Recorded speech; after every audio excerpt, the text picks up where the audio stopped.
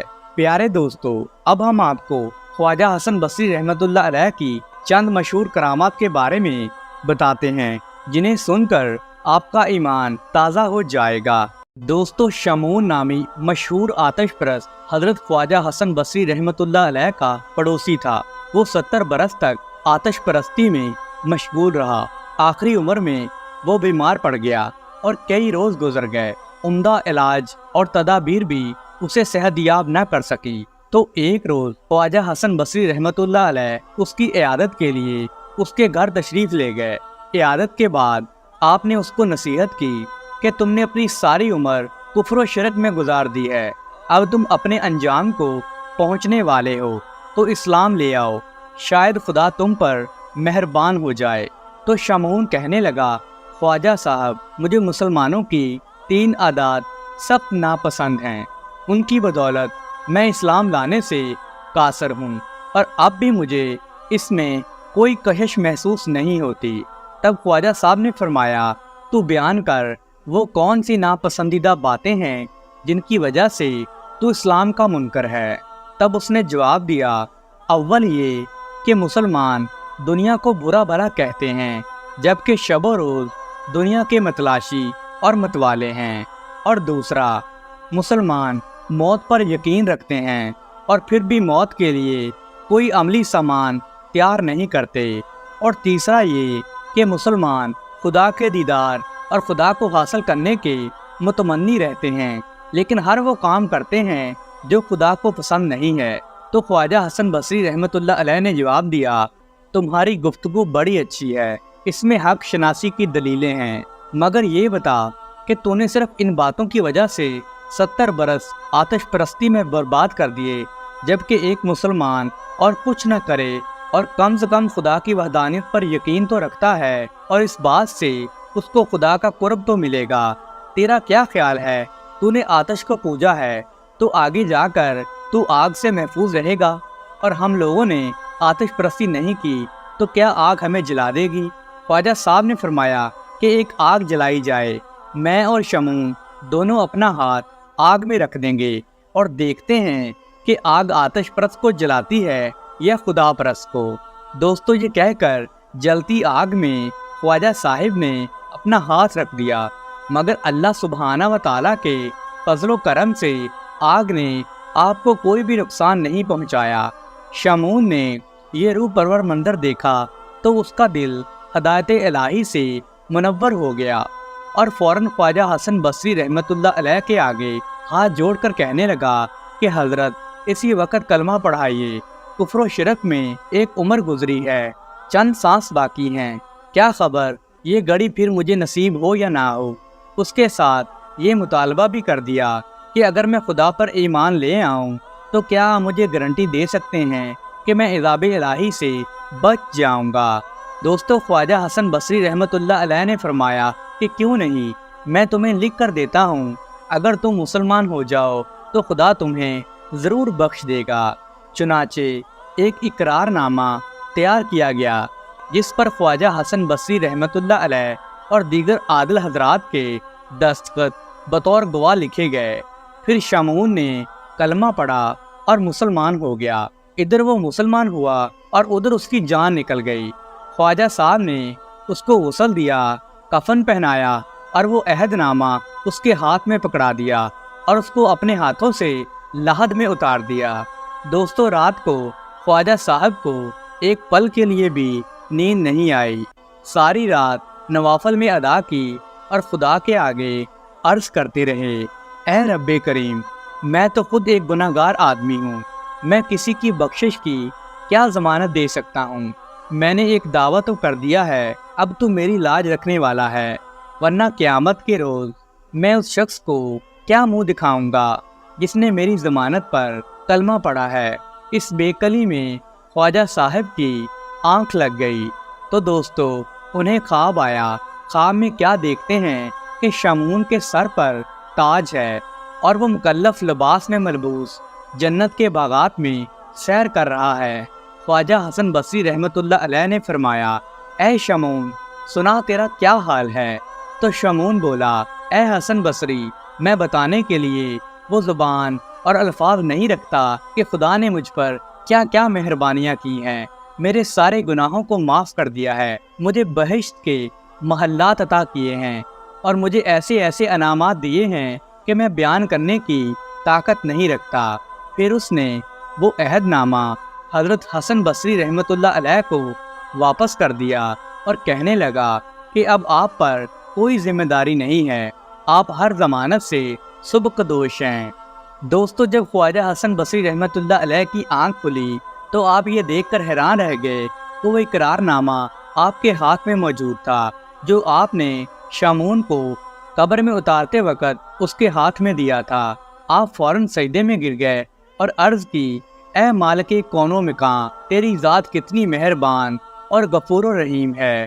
تو نے ایک آتش پرست کو جس نے 70 سال تیری نافرمانی کی اور صرف ایک مرتبہ کلمہ پڑھا، تو نے اتنی نافرمانیوں کو معاف کر دیا، بلکہ نہ صرف اس کو بخش دیا بلکہ اس کو بلند و بالا درجات بھی عطا فرمائے۔ تو دوستو، ایک آواز آئی، اے حسن بصری، تو نے ہمارے بھروسے پر وعدہ کیا اور ایک گمراہ کو سیدھی راہ پر لایا، پھر ہم تمہیں کیوں کر رسوا کرتے، ہمیں تو تمہارا برم رکھنا منظور تھا۔ دوستو، ایک مرتبہ کا ذکر ہے کہ حضرت خواجہ حسن بصری رحمۃ اللہ علیہ کی خدمت عالیہ میں ایک عورت حاضر ہوئی اور کہنے لگی کہ حضور، میری جوان بیٹی کا انتقال ہو گیا ہے، میری خواہش ہے کہ میں اس کو خواب میں دیکھوں، تو آپ مجھے کوئی ایسی دعا سکھا دیں جس کو میں پڑھوں تو میرا مقصد پورا ہو جائے۔ آپ رحمۃ اللہ علیہ نے اس عورت کو ایک دعا سکھائی تو وہ عورت واپس اپنے گھر چلی گئی۔ اس عورت نے گھر پہنچ کر وہ دعا پڑھی اور سو گئی۔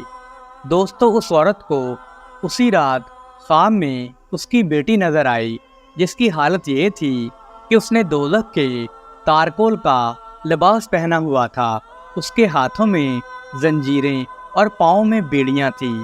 تو دوسرے دن وہ عورت دوبارہ سے اپنا یہ خواب لے کر حضرت حسن بصری رحمۃ اللہ علیہ کی بارگاہ میں حاضر ہوئی اور آپ کو یہ خواب سنایا، جسے سن کر آپ بہت زیادہ غم زدہ ہو گئے۔ دوستو، کچھ مدت کے بعد اسی لڑکی کو حضرت خواجہ حسن بصری رحمۃ اللہ علیہ نے جنت میں دیکھا، اس کے سر پر تاج تھا۔ وہ لڑکی آپ سے کہنے لگی، کیا آپ مجھے پہچانتے ہیں؟ میں اسی عورت کی بیٹی ہوں جو ایک مرتبہ آپ کے پاس حاضر ہوئی تھی اور میری خستہ حالی کے بارے میں آپ کو بتایا تھا۔ آپ نے اس لڑکی سے پوچھا کہ تیری حالت میں یہ تبدیلی کیسے واقع ہوئی؟ تو اس لڑکی نے بتایا کہ اس قبرستان کے نزدیک سے ایک روز ایک نیک آدمی گزرا تھا، اس نے حضور نبی کریم صلی اللہ علیہ وسلم کی ذات اقدس پر درود پاک پڑھا، تو اس کے درود پاک پڑھنے کی برکت سے ہم 500 قبر والوں سے اللہ سبحانہ و تعالیٰ نے عذاب اٹھا لیا تھا۔ سبحان اللہ۔ دوستو، ایک مرتبہ حجاج بن یوسف نے حکم دیا کہ حضرت خواجہ حسن بصری رحمۃ اللہ علیہ کو گرفتار کر کے میرے سامنے پیش کیا جائے تاکہ میں ان کا سر قلم کر دوں۔ حجاج کے ظلم سے فرار ہو کر حضرت حسن بصری رحمۃ اللہ علیہ حضرت حبیب اجمی رحمۃ اللہ علیہ کے حجرہ عبادت میں روح پوش ہو گئے۔ آپ کو تلاش کرتے کرتے حجاج بن یوسف کے سپاہی حضرت حبیب اجمی رحمۃ اللہ علیہ کے پاس آئے اور ان سے پوچھنے لگے کہ اے حبیب، تم نے کہیں حسن بصری کو دیکھا ہے؟ تو حضرت حبیب اجمی رحمۃ اللہ علیہ نے فرمایا، ہاں میں نے دیکھا ہے۔ سپاہیوں نے کہا، آپ نے انہیں کہاں دیکھا ہے؟ تو انہوں نے فرمایا کہ وہ ابھی ابھی میری عبادت خانہ میں تشریف لے گئے ہیں۔ یہ سن کر سپاہی فوراً ان کے حجرہ عبادت میں داخل ہو گئے، لیکن انہیں حضرت خواجہ حسن بصری رحمۃ اللہ علیہ وہاں پر دکھائی نہ دیے۔ سپاہی بڑے برہم ہوئے اور کہنے لگے کہ اے حبیب، آپ کے بارے میں تو ہم بڑا پختہ یقین رکھتے ہیں، لیکن آپ پھر بھی جھوٹ بول رہے ہیں، سچ سچ بتائیں کہ آپ نے حسن بصری رحمۃ اللہ علیہ کو کہاں پر دیکھا ہے؟ حضرت حبیب اجمی رحمۃ اللہ علیہ نے قسم اٹھا کر فرمایا کہ میں کبھی جھوٹ نہیں بولتا، بلکہ میں سچ کہتا ہوں کہ وہ میرے حجرہ عبادت میں گئے ہیں۔ تو دوستو، یہ بات سن کر سپاہی دوبارہ حجرہ میں داخل ہوئے، لیکن اس بار بھی ان کو کچھ دکھائی نہ دیا۔ آخر کار وہ سب لوگ مایوس ہو کر واپس چلے گئے۔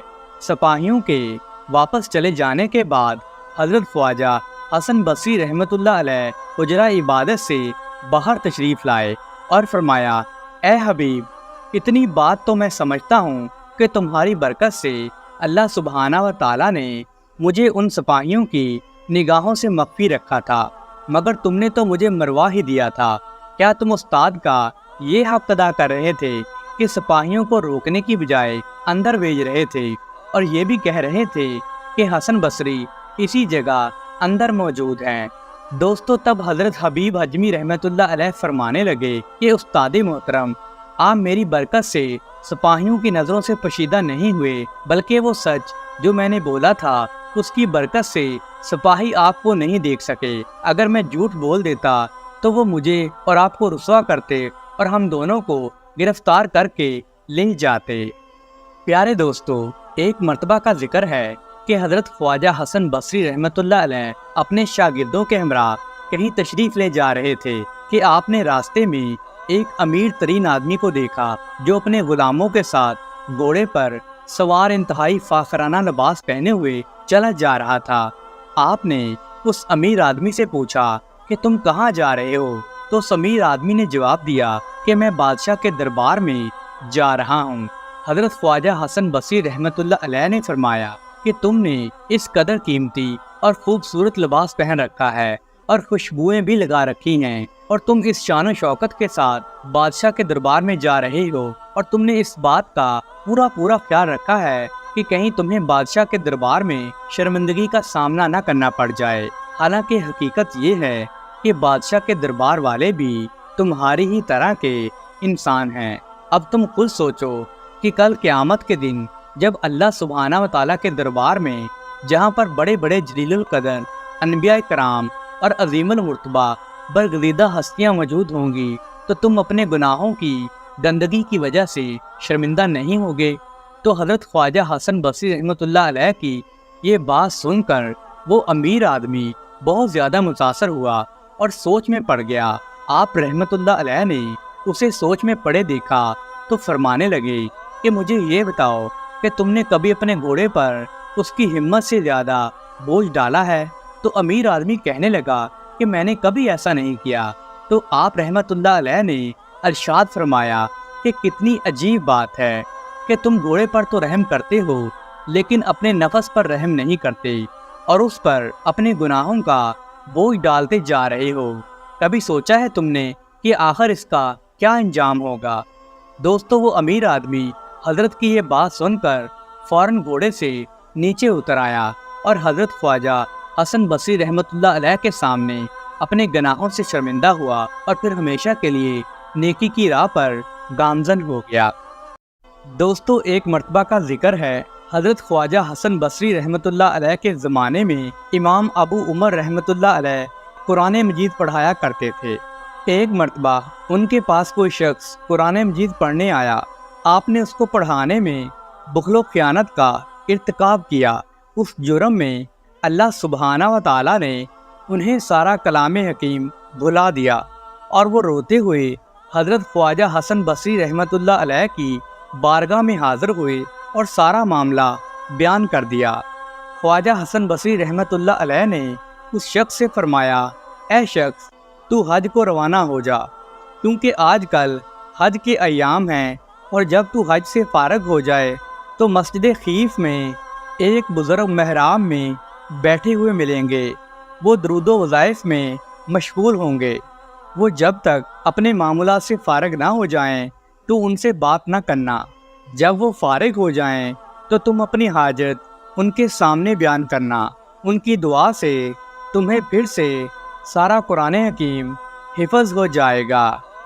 دوستو، ابو عمر رحمۃ اللہ علیہ نے خواجہ حسن بصری رحمۃ اللہ علیہ کے حکم کی تعمیل کی، فریضہ حج ادا کیا، پھر مسجد خیف پہنچے اور مسجد کے محراب میں ایک بارو بزرگ کو دیکھا۔ بہت سارے لوگ اس کے ارد گرد بیٹھے ہوئے تھے۔ تھوڑی دیر بعد سفید پاکیزہ لباس والا ایک شخص وہاں آیا۔ سب لوگ اس کے ارد گرد بیٹھ گئے۔ دوستو، کچھ دیر باتیں ہوئیں اتنے میں نماز کا وقت ہو گیا۔ سفید لباس والا شخص وہاں سے چلا گیا اور دوسرے لوگ بھی چلے گئے۔ جب وہ بزرگ تنہا رہ گئے تو ابو عمر رحمۃ اللہ علیہ ان کے پاس پہنچے اور سلام کرنے کے بعد ان کو اپنا سارا مسئلہ بیان کیا۔ پھر ان حضرت سے دعا کی درخواست کی۔ ان بزرگ نے آسمان کی طرف دیکھا اور دعا فرمائی۔ ابھی انہوں نے دعا ختم بھی نہیں کی تھی کہ ابو عمر رحمۃ اللہ علیہ کو دوبارہ سارا قرآن مجید زبانی یاد ہو گیا۔ ابو عمر رحمۃ اللہ علیہ اتنے زیادہ خوش ہوئے کہ ان بزرگ کے قدموں میں گر گئے۔ انہوں نے ابو عمر رحمۃ اللہ علیہ کو اپنے قدموں سے اٹھایا اور پوچھا، تمہیں میرے پاس کس نے بھیجا ہے؟ تو انہوں نے جواب دیا کہ مجھے آپ کے پاس خواجہ حسن بصری رحمۃ اللہ علیہ نے بھیجا ہے۔ تب وہ بزرگ کہنے لگے، خواجہ حسن بصری نے ہمارا پردہ فاش کر دیا ہے، ہم ان کا راز افشا کرتے ہیں۔ یہ کہہ کر انہوں نے ابو عمر رحمۃ اللہ علیہ سے کہا کہ ابھی تم نے سفید پوشاک والے شخص کو دیکھا تھا؟ عرض کی، جی ہاں دیکھا تھا۔ فرمایا، وہ خواجہ حسن بصری رحمۃ اللہ علیہ تھے جو روزانہ بصرے سے ظہر کی نماز پڑھ کر مکہ پہنچتے ہیں۔ یہاں ہم لوگ واعظ و نصیحت اور درس دیتے ہیں، اور جب عصر کی نماز کا وقت ہو جاتا ہے تو وہ واپس بصرہ چلے جاتے ہیں۔ تب وہ بزرگ نے مزید فرمایا کہ حضرت خواجہ حسن بصری رحمۃ اللہ علیہ جن لوگوں کے امام ہوں ان کو ہم سے دعا کرنے کی کیا ضرورت ہے، کیونکہ جن سے ہم خود سیکھتے ہیں اور وہ جن کے پاس ہوں ان کا ٹھکانہ ہی بہت بلند اور اعلیٰ و عرفہ ہوتا ہے۔ دوستو، ایک دفعہ کا واقعہ ہے کہ ایک چھوٹا سا قافلہ حضرت خواجہ حسن بصری رحمۃ اللہ علیہ کے ہمراہ بیت اللہ کو حج کے لیے روانہ ہوا۔ راستے میں سارے قافلے کو بہت پیاس لگ گئی۔ راہ میں ایک ایسا کنواں نظر آیا جس کا پانی بہت نیچا تھا اور اس تک پہنچنا اور اس کا پانی حاصل کرنا لگ بھگ ناممکن ہی تھا۔ رسی اور ڈول بھی دستیاب نہیں تھا۔ سب لوگ بہت پریشان ہو گئے کہ اب پانی کیسے حاصل کیا جائے۔ تب حضرت خواجہ حسن بصری رحمۃ اللہ علیہ نے لوگوں سے فرمایا کہ میں نماز ادا کرتا ہوں، تم لوگ پانی پیو۔ آپ نماز پڑھنے میں مصروف ہو گئے کہ ایک دم پانی کنویں کی منڈیر تک پہنچ گیا اور سب نے خوب سیر ہو کر پانی پیا۔ اس قافلہ کے کچھ لوگوں کے دل میں یہ خیال پیدا ہوا کہ کیوں نہ پانی کسی چیز میں ڈال لیا جائے تاکہ آگے راستے میں پانی کی کمی محسوس نہ ہو۔ ابھی وہ لوگ پانی ساتھ لے جانے کا انتظام کرنے کے بارے میں سوچ ہی رہے تھے کہ فوراً پانی نیچے کنویں میں اتر گیا۔ تب حضرت خواجہ حسن بصری رحمۃ اللہ علیہ نماز سے فارغ ہوئے تو لوگوں سے کہا کہ تم نے خدا پر بھروسہ نہیں کیا اور قناعت سے اپنا دامن خالی کیا، اسی وجہ سے پانی دوبارہ سے کنویں میں اتر گیا۔ راستے میں ایک جگہ لوگوں کو بھوک نے ستایا تو انہوں نے خواجہ صاحب سے اپنی حاجت بیان کی۔ خواجہ حسن بصری رحمۃ اللہ علیہ نے ایک کھجور کا درخت دیکھا جس پر بہت زیادہ کھجوریں لگی ہوئی تھیں۔ آپ رحمۃ اللہ علیہ نے کھجوروں کو حکم دیا کہ میرے دامن میں آ جاؤ۔ تو دوستو، کھجوریں درخت سے آپ کے پھیلے ہوئے دامن میں آ گریں۔ آپ نے سب قافلہ والوں کو وہ سب کھجوریں دے دی۔ جو شخص کھجور کھاتا اور حیران ہوتا کہ کھجور کی گٹھلی سونے کی ہے، لوگ گٹھلیوں کو مدینہ شریف لے گئے اور وہاں پہ جا کر فروخت کر دیا اور اپنی ضروریات پوری کرنے کے علاوہ باقی مال و دولت خیرات کر دیا۔ دوستو، خواجہ حسن بصری نے لوگوں سے کہا کہ اللہ سبحانہ و تعالیٰ نے آپ لوگوں کو حج کا انعام ان سونے کی گٹھلیوں کی شکل میں دیا ہے، لہٰذا ہمیشہ صبر اور توکل کا دامن تھامے رکھو۔ دوستو، ایک روایت میں آتا ہے کہ ایک غریب اور مفلس شخص کا گھوڑا عیبی ہو گیا۔ اس نے حضرت خواجہ حسن بصری رحمۃ اللہ سے عرض کیا۔ آپ نے قیمت دریافت کر کے 400 دینار میں اس کا گھوڑا خرید لیا۔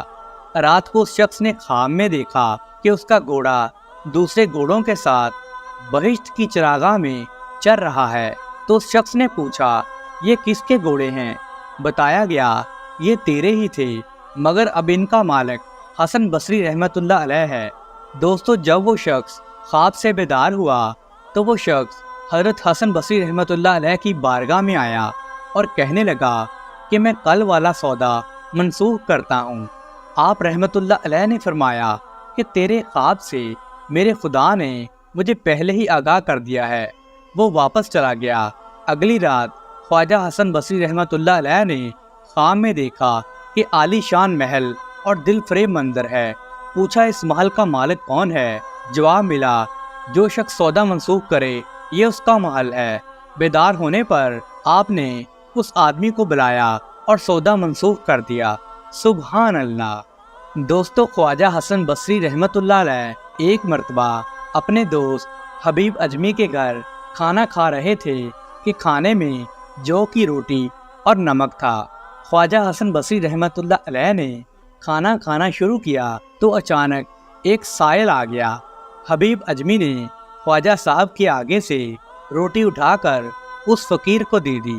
تب خواجہ حسن بصری رحمۃ اللہ علیہ کو یہ بات اچھی نہیں لگی اور فرمایا، اے حبیب، تم میں شائستگی تو ہے مگر علم سے بالکل خالی ہو۔ کیا تمہیں معلوم نہیں کہ مہمان کے سامنے سے روٹی اٹھا کر دینا اخلاقیات کے خلاف ہے، اور اگر خیرات کرنی ہی تھی تو آدھی روٹی بھی تو دے سکتے تھے، وہی اس فقیر کے لیے کافی ہو جاتی۔ تو حبیب اجمی رحمۃ اللہ علیہ خواجہ صاحب کی بات سن کر خاموش ہو گئے اور کوئی جواب نہیں دیا، بلکہ دروازے پر نظریں جمائی رکھی۔ دوستو، چند ہی لمحوں کے بعد ایک شخص ایک خوان لے کر حاضر ہوا اور حبیب اجمی رحمۃ اللہ علیہ سے کہنے لگا، اس خوان میں مختلف انواع کے کھانے ہیں، اس کے علاوہ یہ 500 درہم بھی ہیں۔ کھانے آپ کے ہیں اور آپ کے مہمان کے واسطے ہیں، اور رقم صرف آپ کے اخراجات کے لیے ہے۔ حبیب اجمی نے دونوں چیزیں لے لیں اور خواجہ حسن بصری رحمۃ اللہ علیہ سے فرمایا کہ اب آپ کھانا تناول فرمائیں۔ انہوں نے کہا، آپ بھی ساتھ شریک ہو جائیں۔ چنانچہ حبیب اجمی بھی ان کے ساتھ کھانے میں شریک ہو گئے۔ دوستو، دونوں حضرات نے شکم سیر ہو کر کھانا کھایا۔ کھانا کھانے کے بعد حبیب اجمی رحمۃ اللہ علیہ نے حضرت خواجہ حسن بصری رحمۃ اللہ علیہ سے فرمایا کہ آپ میرے استاد اور پیر و مرشد ہیں، اس لیے آپ کے آگے دم مارنے کی مجھے مجال نہیں، مگر میں ایک بات ضرور عرض کرنا چاہتا ہوں۔ خواجہ صاحب نے فرمایا، ضرور ضرور، تمہیں اجازت ہے۔ تب حبیب اجمی بولے، یا حضرت، یہ سب کچھ اللہ سبحانہ و تعالیٰ پر رزق کے سلسلے میں کامل یقین رکھنے کا نتیجہ ہے، اور یہ بات مجھے آپ کی صحبت سے ہی ملی ہے۔ سبحان اللہ۔ دوستو، ایک مرتبہ کا ذکر ہے کہ ایک آدمی نماز فجر کے لیے حضرت خواجہ حسن بصری رحمۃ اللہ علیہ کی مسجد میں آ گیا اور مسجد کا دروازہ اندر سے بند پایا۔ اندر سے خواجہ حسن بصری رحمۃ اللہ علیہ کے دعا مانگنے کی آواز آ رہی تھی، اور بہت سے لوگوں کے آمین کہنے کی آوازیں بھی سنائی دے رہی تھی۔ تو اس شخص نے یہ خیال کیا کہ شاید خواجہ صاحب کے احباب مسجد میں آئے ہوئے ہیں۔ وہ کچھ دیر انتظار میں باہر بیٹھا رہا، لیکن جب کافی انتظار کے بعد صبح ہونے کا وقت قریب پہنچا تو اس نے مسجد کے دروازے کو ہاتھ سے دھکا دیا تو دروازہ اندر کی طرف کھل گیا، حالانکہ دروازہ پہلے بند تھا۔ دوستو، اندر خواجہ حسن بصری رحمۃ اللہ علیہ کے علاوہ اور کوئی بھی شخص نہیں تھا۔ اس شخص نے اپنی نماز ادا کی اور بعد میں خواجہ صاحب سے پوچھنے لگا کہ حضور، میں نے تو مسجد کا دروازہ بند پایا تھا اور آپ کی دعا اور ایک باجماعت آمین کی صدا بھی سنی تھی، مگر جب کچھ دیر کے بعد دروازہ کھلا تو اندر آپ کے علاوہ کسی کو بھی نہیں پایا۔ حضور، یہ کیا ماجرا ہے؟ خدا را کچھ تو فرمائیے۔ تب حضرت خواجہ حسن بصری رحمۃ اللہ علیہ نے اس شخص کو تنبیہ کی کہ خاموش رہ اور یہ بات کسی کو مت بتانا۔ جہاں ہر روز فجر کی نماز سے پہلے جن اور پریوں کی ایک جماعت میرے پاس درس لینے اور وعظ سننے آتی ہے اور آخر میں باقاعدہ دعا بھی ہوتی ہے، آج بھی وہ مخلوق آئی ہوئی تھی اور انہوں نے ہی باہر کا دروازہ بند کر رکھا تھا۔ جب وہ باہر نکلے تو تمہیں خبر تک نہ ہوئی۔